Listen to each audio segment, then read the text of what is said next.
बिस्मिल्लाहिर्रहमानिर्रहीम। शुरू अल्लाह के नाम से जो रहमान और रहीम है। इक़रा बिस्मि रब्बिकल्लज़ी खलक़। पढ़ो ए नबी अपने रब के नाम के साथ जिसने पैदा किया। खलक़ल इंसान मिन अलक़। जमे हुए खून के एक लोथड़े से इंसान की तख्लीक की। इक़रा व रब्बुकल अकरम। पढ़ो और तुम्हारा रब बड़ा करीम है। अल्लज़ी अल्लम बिल क़लम। जिसने कलम के जरिए से इल्म सिखाया। अल्लमल इंसान मा लम यअलम। इंसान को वो इल्म दिया जिसे वो न जानता था। Assalamu alaikum. We start our class with the name of Allah, who is the most beneficent, most merciful. This is class 3 and period is English language teaching. This is your week number 12 and video number 2. As we know, we have completed our content by the digital video. This is your video number 2. By this way, we are giving revision, taking revision. Okay. Now, in the last video, I reviewed unit number 11 or 12, which were preposition and conjunction. You know very well that adverbs has escaped. Adverb जो है वो आपका content से remove कर दिया गया है. You will not memorize adverbs and you will start from the preposition and conjunction, and today's topic is interjection. Now, what is interjection? Interjection क्या है? Words which express feelings. वो words जो feelings को express करते हैं, it's called are called interjections. अब feelings को कैसे, जैसे for example suddenly, जैसे हम कोई भी बात ऐसे अचानक से हमारे सुनने में आती है, चाहे वो खुशी की हो, गम की हो, तो सडन जो हमारे अचानक से जो वर्ड्स हमारे मुंह से निकलते हैं वो इंटरजेक्शंस कहलाते हैं. ठीक है, words which express the feelings, जो फीलिंग्स को एक्सप्रेस करते हैं. ठीक है, वो वर्ड्स कुछ स्पेसिफिक वर्ड्स होते हैं. ठीक है, now come towards board.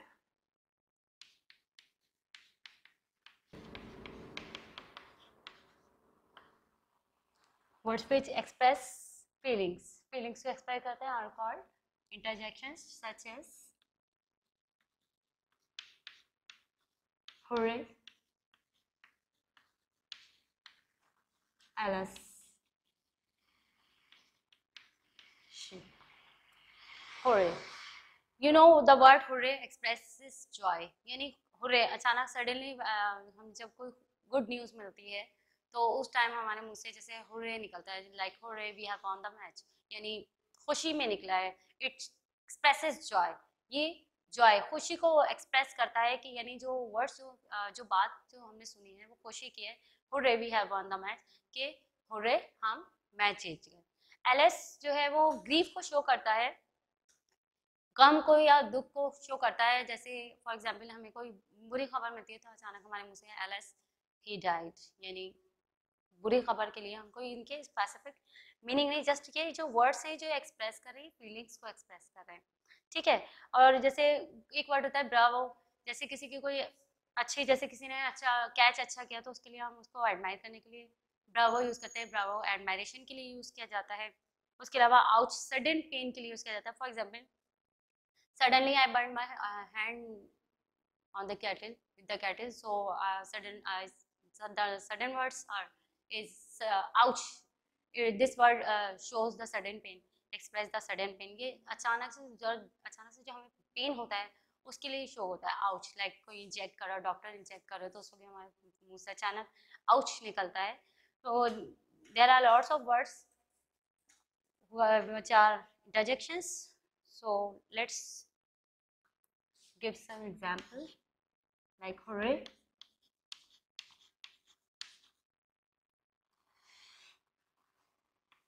and you will show, you have to must show the exclamation sign here, okay, with the interjections.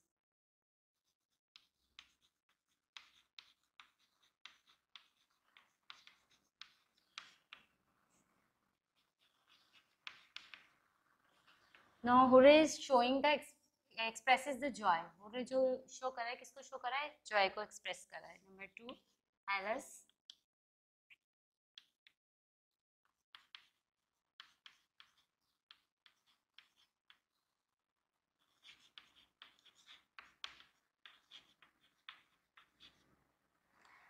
Alice. The poor dog is sad. Poor dog यानी ये जो हमें show कर रहा है इस वक्त ग्रीफ को शो का एक्सप्रेस कर रहा है. Number 3, I have given you example in the content.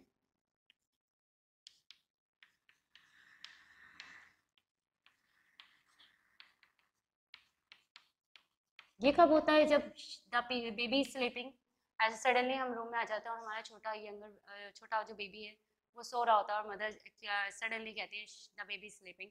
तो ये हमारा उस वक्त जो होता है हमारा जो बिहेवियर इस तरह का होता है, like the baby sleeping. There are lot of more words you know very well about the exercise number 1. I will show after in the end of the class. Okay, now let's move towards of next topic.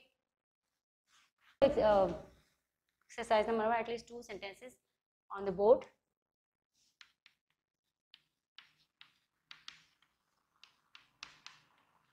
What we have to do in this exercise number 1, pick out the interjections in the following sentences. You have to pick out the interjections. यानी interjections को pick out करना है, कुछ भी नहीं करना, nothing you have to do. You have to just underline the word which is interjections. Okay, you know now you know very well that what is interjection. Confirmation नहीं है, ठीक है, इसलिए हमने यहाँ पे ls यूज नहीं किया है. वो यानी अभी confirmation नहीं है. Is the child dead? अब ये क्वेश्चन है, पूछा जा रहा है, तो यहाँ पे हमने ओ, जैसे सडन हमें पता चलता है कि कोई कंफर्मेशन नहीं होती तो वहाँ हम अचानक से यूज ओ. तो what is the interjection in this sentence? You have to pick out the interjections. Obviously oh, this word is interjection. Second one is wow what a pretty bird. आप suddenly आप ऐसा कुछ suddenly देखते हैं कि कोई bird आपके focus में आया हो जो बहुत ज़्यादा प्रीटी हो, तो हमारे मुँह से हमेशा कोई भी चीज़ हो, ज़रूरी नहीं है, it's not necessary that only bird, it should be anything, कुछ भी हो सकता है, ठीक है. wow what a pretty bird, wow what a pretty dress, wow what a beautiful voice. इस तरह से हम लोग किस तरीके से एडमायर करते हैं, wow एक वर्ड यूज करते हैं, तो हमें इजीली हम अंडरस्टैंड कर सकते हैं what is the interjection in this sentence. Okay, now let's move towards of next exercise number 1 का ए था ये. एक्सरसाइज नंबर 1 का बी, 1B.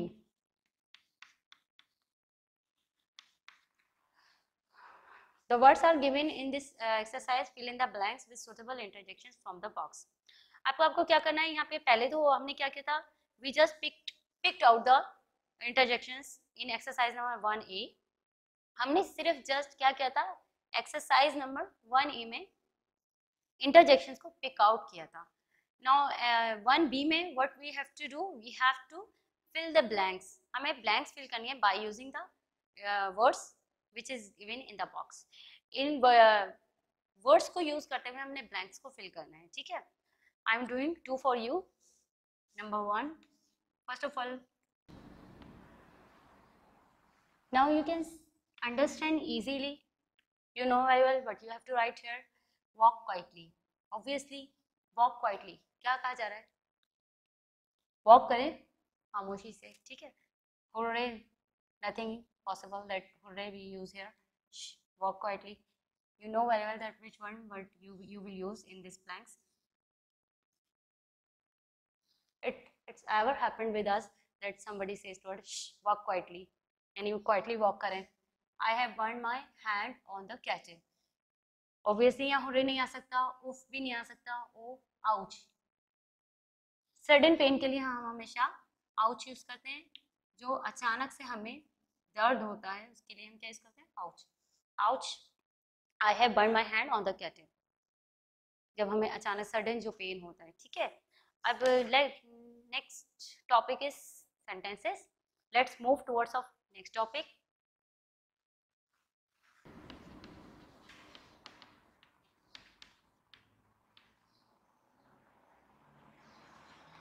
सेंटेंसेस क्या है, You know very well what are sentences. What is sentence? Sentence क्या है, ठीक है. A sentence is a group of words. Group of words होते हैं. A sentence is a group of words that expresses complete thought. Sentence जो होते हैं वो ग्रुप ऑफ वर्ड्स होते हैं जो एक्सप्रेस करते हैं कंप्लीट थॉट को. यानी कंप्लीट थॉट यानी मुकम्मल.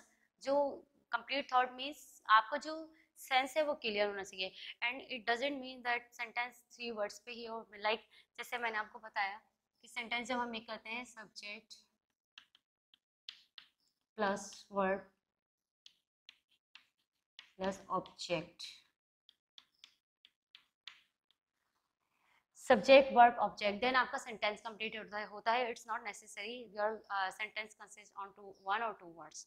1 और 2 वर्ड्स में भी कंप्लीट हो सकता है but it should B give with the complete thought. यानी जो थॉट हो वो कंप्लीट होनी चाहिए. किस तरीके से? फॉर एग्जाम्पल किसी को हम जैसे 1 वर्ड में भी हम सामने वाला हमारी बात को अंडरस्टैंड कर लेते हैं. जैसे हम अगर कहें रन, रन, ऑब्वियसली सामने वाला हमारी बात को अंडरस्टैंड कर लेगा. भागो, एक वर्ड से ही उसका सेंस क्लियर हो गया रन. ज़रूरी नहीं है कि हम 2 वर्ड्स यूज़ करें. लाइक हम लोग यूज़ करते हैं स्टॉप. अगर आप सिर्फ स्टॉप भी कहोगे तो सामने वाले की सेंस जो है वो क्लियर हो जाएगा. ज़रूरी नहीं है कि आप पूरा एक सेंटेंस में you have to stop right now. अगर आप स्टॉप भी कह रहे हो तो मीन्स आपका सेंस क्लियर है, सामने वाले का सेंस क्लियर हो रहा है.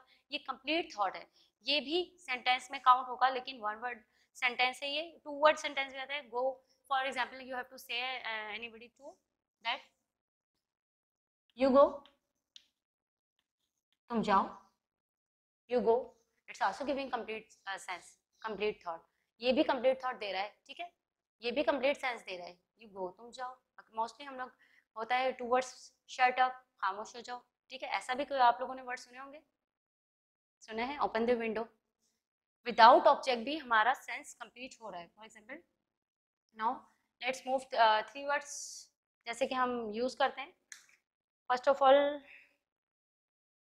अगर आप कोई भी सेंटेंस लाइक बनाने जा रहे हैं तो उसके लिए जैसे the number 1 the ball is blue.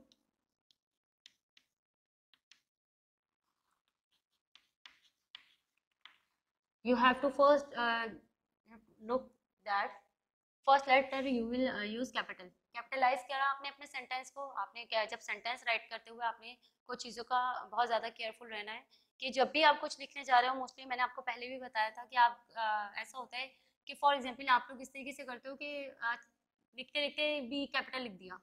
इस तरह से आप करते हो. द बॉल इज कैपिटलाइज करना है लेकिन किस तरीके से करना है. हम लोग कभी भी कॉमन नाउन को कैपिटलाइज नहीं करना. एक तो फर्स्ट लेटर तो हमारा कैपिटलाइज होगा. जैसे मोस्टली स्टूडेंट्स ये करते हैं कि वो फॉर एग्जांपल एस टी को स्मॉल बना दिया. फर्स्ट लेटर हमेशा हमारा कैपिटल होता है, ठीक है. फर्स्ट लेटर हमेशा you will use first letter is capital. और in the sentence between the sentence you will not use capital letter. आप कैपिटल लेटर को बिल्कुल भी यूज नहीं करोगे, ठीक है. जैसे आप ब्लू को इस तरह से लिख देते हो. जैसे फॉर एग्जाम्पल कोई भी वर्ड आता है अचानक से कैपिटल भी आ जाता है. ऐसा क्यों? कोई भी वर्ड लेटर आ जाता है तो वो कैपिटल क्यों आ जाता है? कॉमन नाउन में कभी भी हम लोग कैपिटल लेटर यूज नहीं करते, ठीक है. Capital letter just you will use capital letter in one condition, then that time when you are using you will be using proper noun, ठीक है. जब आप प्रॉपर नाउन को यूज कर रहे हो तो उस वक्त आप कैपिटल लेटर यूज करोगे between the sentence. Clear? Okay. Now second is did you organize. क्या आपने ऑर्गेनाइज किया? लाइक आगे पीछे तो नहीं कर दिया. For example the blue is ball. Did it organize? You have to organize the word. Like किस तरीके से द बॉल इज ब्लू. आपको ऑर्गेनाइज भी करना है इसको, ठीक है. किस तरीके से अरेंज होगा इसको अरेंज भी करना है. It should be organize. Okay. Did you punctuate. उसके बाद हमने पंचुएट भी करना है. हमने सेंटेंस को किस तरीके से पंचुएट करना है. हम सिर्फ मोस्टली स्टूडेंट्स जो है ना, मेजोरिटी जो है ना, वो पंचुएट करना भूल जाती है. लाइक अगर आपकी बात कंप्लीट होगी, सेंटेंस कंप्लीट हो, आप यहाँ फुल स्टॉप लगाना भूल जाते हैं. You forgot. ओके. उसके अलावा for example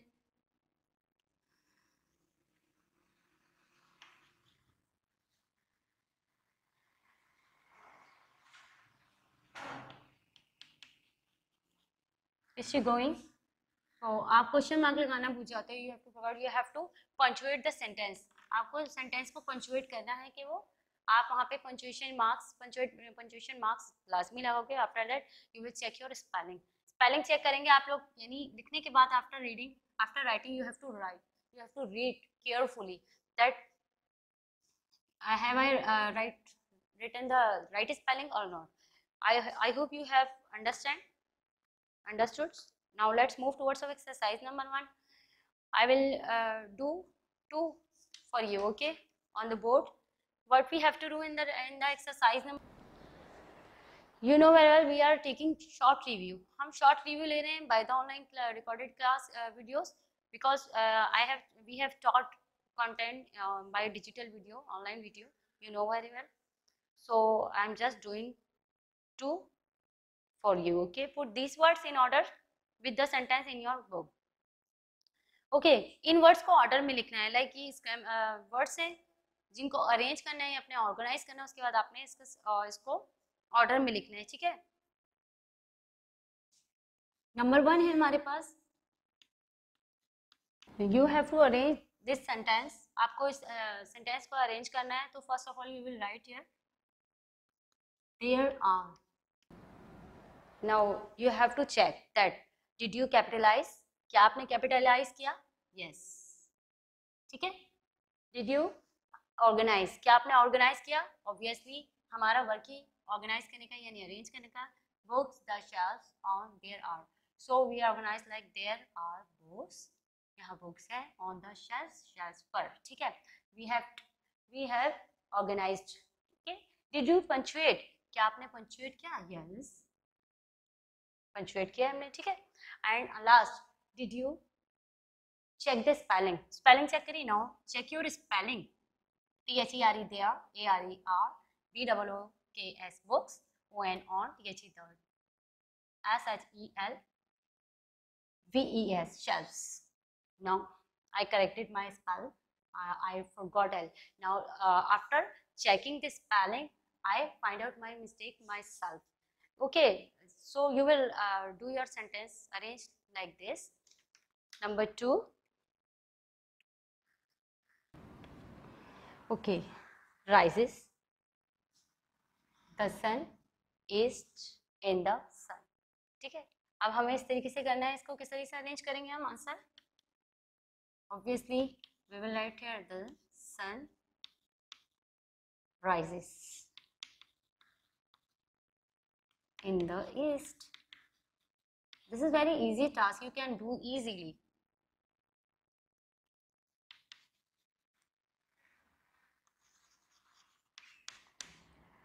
The sun rises in the east. Now you will what will you check? क्या चेक करेंगे आप? Did you capitalize? क्या आपने कैपिटलाइज किया? Yes.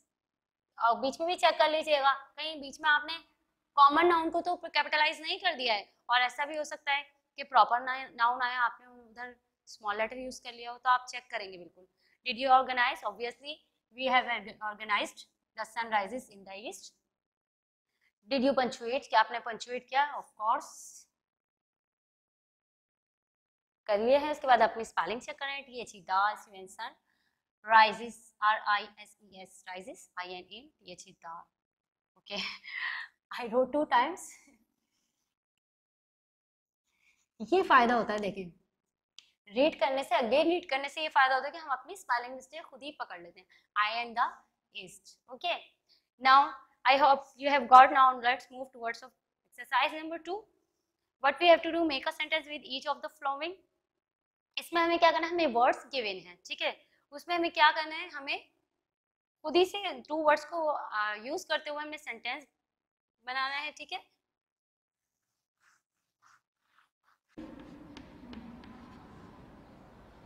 Okay, the words are given. Number 1, birds and nests.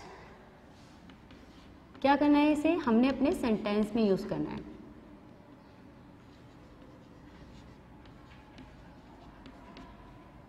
birds and nests, ठीक है.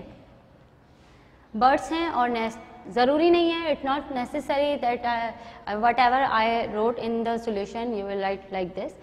You can use your sentence, अपना sentence you can make by using these words you can make your own sentence. अपना sentence भी बना सकते हो, जैसे for example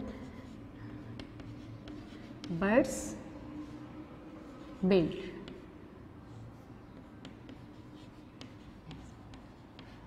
birds build nests. ठीक है, अब ये आप यहाँ पे ये भी कर सकते हैं,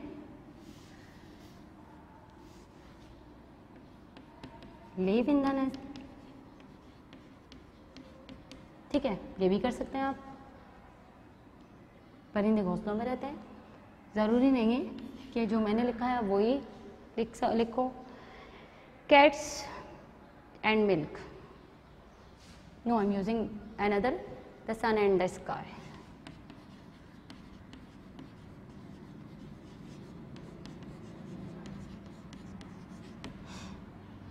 Now you will use both of words in your sentence.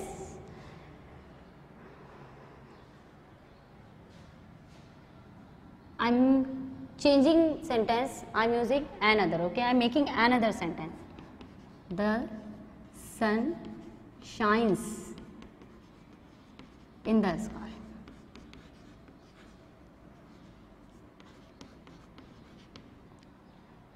Okay, confuse होने वाली बात नहीं है कि टीचर ने सॉल्यूशन में कुछ और बनाया और यहाँ कुछ और, ये आपको समझा रही हूँ कि आप खुद भी बना सकते हैं इसको. You are make yourself, okay, you can make. I hope you have got what you have to do in this exercise number 2. You have to use 2 words in your sentence, okay. अगर आप वही लिखना चाहें, याद करना चाहें तो you can. Now come towards the exercise number 3. What we have to do, we have to just match the words, first column to the second column. क्या करना है हमें, words को match करना है first column to second column, like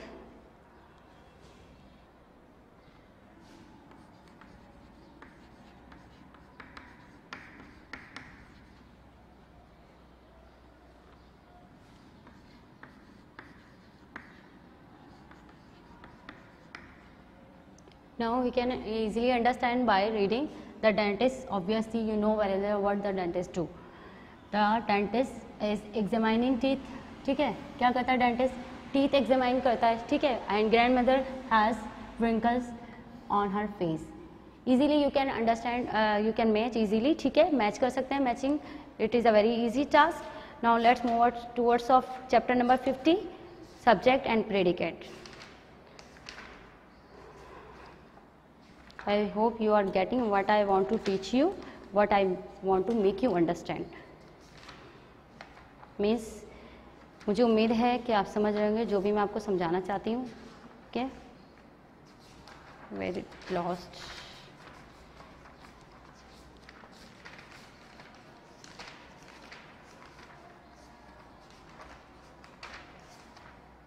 Subject and predicate. Okay, there are a lot of definitions of subject, but I used simply what is subject.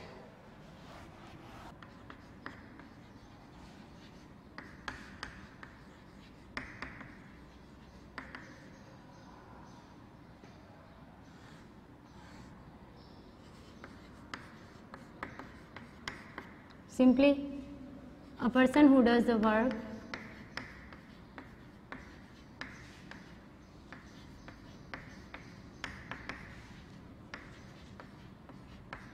in the sentence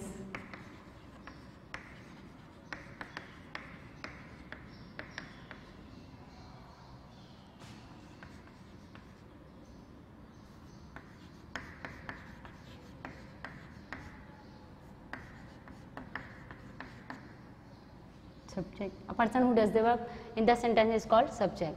वो शख्स जो जुमले में काम कर रहा होता है उसे subject कहते हैं. And predicate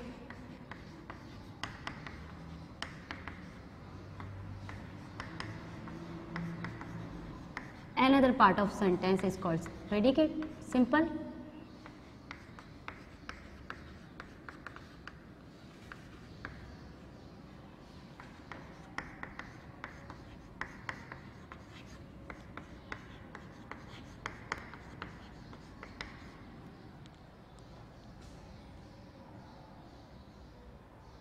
Okay, another part of the sentence is called predicate. यानी जो सेंटेंस में जो वर्क कर रहा होता है वो सब्जेक्ट होता है, और जो भी पार्ट हमारा रिमेनिंग है वो क्या होता है, हमारा प्रेडिकेट होता है. Let's move towards of example. Okay, the birds build nest in the trees. What is the subject in this sentence? क्या सब्जेक्ट है, कौन काम कर रहा है इस जुमले में, सेंटेंस में कौन वर्क कर रहा है? ऑब्वियसली वर्ड कौन कर रहा है, द बर्ड्स. बर्ड्स काम कर रहे हैं, क्या काम कर रहे हैं, बिल्ड बना रहे हैं, तामीर कर रहे हैं, नेस्ट घोंसला बना रहे हैं इन द ट्रीज में. ये जो हमारा रिमेनिंग पार्ट है ना, another part, remaining part, it's called predicate. ठीक है, ये प्रेडिकेट हो गया हमारा, ये सब्जेक्ट हो गया, क्योंकि ठीक है सेंटेंस में ये जो वर्क कर रहा है वो सब्जेक्ट हो गया, और अनदर पार्ट जो हमारा है वो है प्रेडिकेट. ठीक है, okay. It's not necessary that you will find your subject in the starting of the sentence. It can be in between the sentence, it can be in the end of the sentence. मतलब ये शुरू में भी नहीं, ज़रूरी नहीं है कि जो शुरू में आया वही सब्जेक्ट है, बस उसी को अंडरलाइन किया और फटाफट सब्जेक्ट शो कर दिया और बाकी सबको आपने लाइन ड्रॉ करके प्रेडिकेट शो कर दिया. नहीं, आपने ये देखना है कि सेंटेंस में वर्क कौन कर रहा है. ठीक है, क्योंकि आपके एक्सरसाइज में in the last you have a sentence like this, that you have a subject in the middle of the sentence. यानी सब्जेक्ट जो है वो आपके सेंटेंस के मिडल में, बीच में है, एंड में भी हो सकता है. ये ज़रूरी नहीं है कि आप फ़ौरन से उसको बस आपने, क्योंकि मैंने मोस्टली अब देखा है कि सब्जेक्ट पहले वाला और बाद वाला प्रेडिकेट है. आपको उसको रीड करना है, अंडरस्टैंड करना है अच्छे से कि कौन कर रहा है. फोकस क्या करना है, दो चीज़ों को करना है. कौन कर रहा है, कौन कर रहा है, ठीक है, क्या कर रहा है, कौन कर रहा है, सब्जेक्ट, क्या कर रहा है, predicate. I hope you are getting my point कि आपने दो चीज़ों को फोकस करना है. अगर आपको इस तरीके से समझ नहीं आ रहा तो आपने सिर्फ ये देखना है कि सेंटेंस को रीड करो, उसको देखो कौन कर रहा है, यानी हु इज़ डूइंग वर्क. मैंने कहा ना, person who does the work in the sentence is called subject. Who is doing work और व्हाट इज़ ही डूइंग, वो क्या कर रहा है. आप इस चीज़ को फोकस करोगे, वो आपका प्रेडिकेट होगा, जो भी वो कर रहा होगा. अंडरस्टैंड?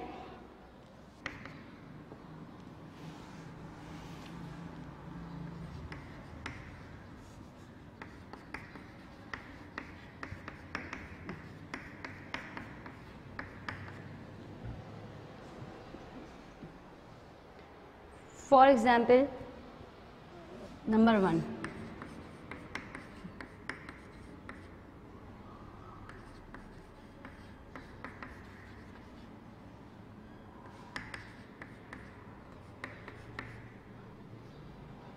शीरिन्स मदर. ठीक है, शीरिन्स मदर इज इल. कौन बीमार है, कौन, Shirin's mother. Who, Shirin's mother. Subject क्या हुआ, शीरिन्स मदर. ठीक है, अब ये भी बताएं क्या क्या हुआ है ना, यानी कौन बीमार है और हुआ क्या है, इज इल. कौन है और हुआ क्या है. ठीक है, प्रेडिकेट. आसान है, सिंपल है. दूसरा वाला मैं आपको एक और एग्जांपल दूंगी. जैसे मोस्टली मैंने चेकिंग के दौरान, here come boys, you underline like this and you write here subject and this is predicate. क्योंकि ये शुरू में है, it is a starting in the sentence, so this is subject and this is predicate. wrong. आप पहले पढ़ो उसको, read करो उसको, अंडरस्टैंड करो. कौन है, कौन कर रहा है, who is the subject in the sentence. कौन है, द बॉयज. सब्जेक्ट है द बॉयज, और क्या कर रहे हैं, हेयर कम. मतलब आप ये भी नोटिस करें कि सब्जेक्ट कौन सा है, the subject, the boys, here come, predicate. Mostly student ने यहाँ सब्जेक्ट करके यहाँ प्रेडिकेट किया अभी चेकिंग में मैं देखकर. ठीक है, आप लोग इस तरह से नहीं करो, फोकस करो इसको, फिर उसके बाद वर्क करो. Exercise number 2. Now I will show you another sentence.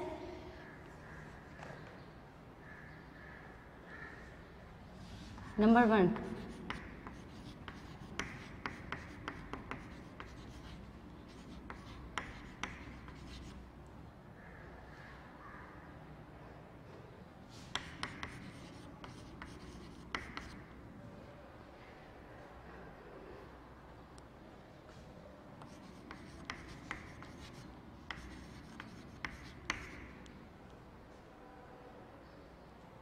Now look at here, a barking sound the shepherd hairs.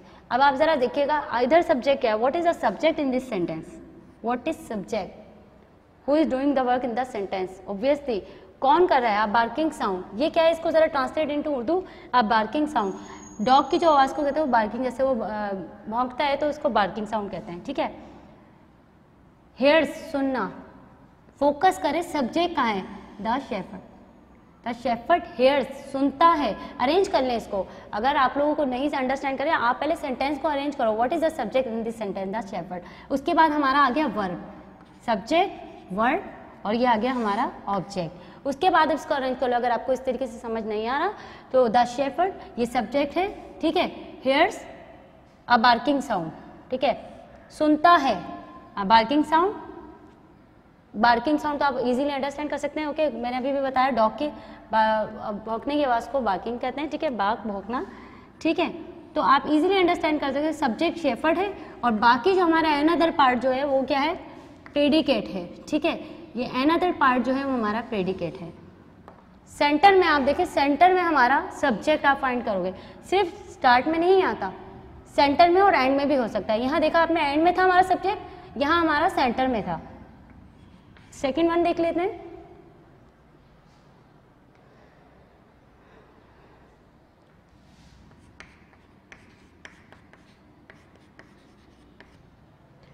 into the street the paper stop। अब who is working in the sentence, obviously the paper, this is subject and what is he doing, वो क्या कर रहा है, stop, रुका into the street, street में, ठीक है। तो ये हमारा predicate हो गया, simple, it is not a difficult task, okay। this all work about the unit number 13 or 14। I hope you have, and chapter number 50 subject and predicate, I hope you have got everything. If you have any problem you can watch video again and again.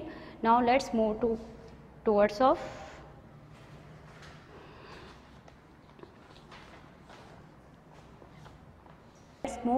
our assessment number 2. Assessment number 1 I have given you in video number 1. Today I am giving you assessment number 2 of ALT. First you have to do question number 1, choose the best answer from the given option, ठीक है। Words which express dash are called interjection, A relation, B feelings, C location। Dash, we have won the match, B A bravo, B ouch, C hooray। 3, Alice the poor dog is dash, that running alive, dash the baby is sleeping, bravo, shh, oh। The word hooray express dash, grief, sudden pain, joy। A sentence is a group of dash that express complete thought, words, letters, none of these।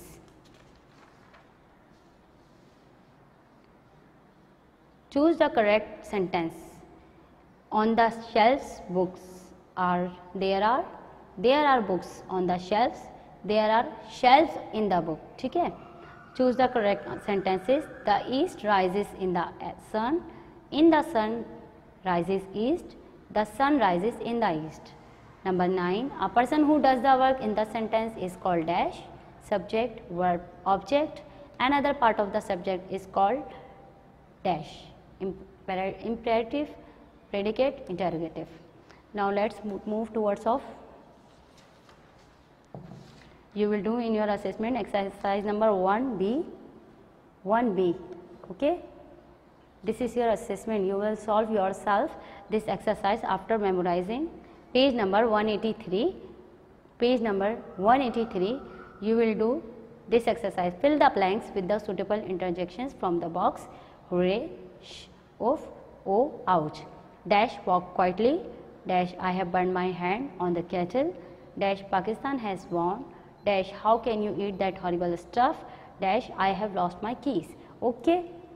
Now again page number 187, you will do yourself, books the shelves, on there are, the park in the boys, the playing, is the dog animal of faith, children good, the truth always tell, my birthday 16 July on S, often goes my uncle by plane to Multan, saw a snake in the garden, rises the east in the sun, TV watch in the evenings, we Everest the highest mountain in the world is. यानी आपने ये assessment में करना है, पहले first you have to memorise this exercise, then you will do the test. Okay, and exercise number 3, you will also memorize exercise number 3 and you will match your first column to the second column. Okay,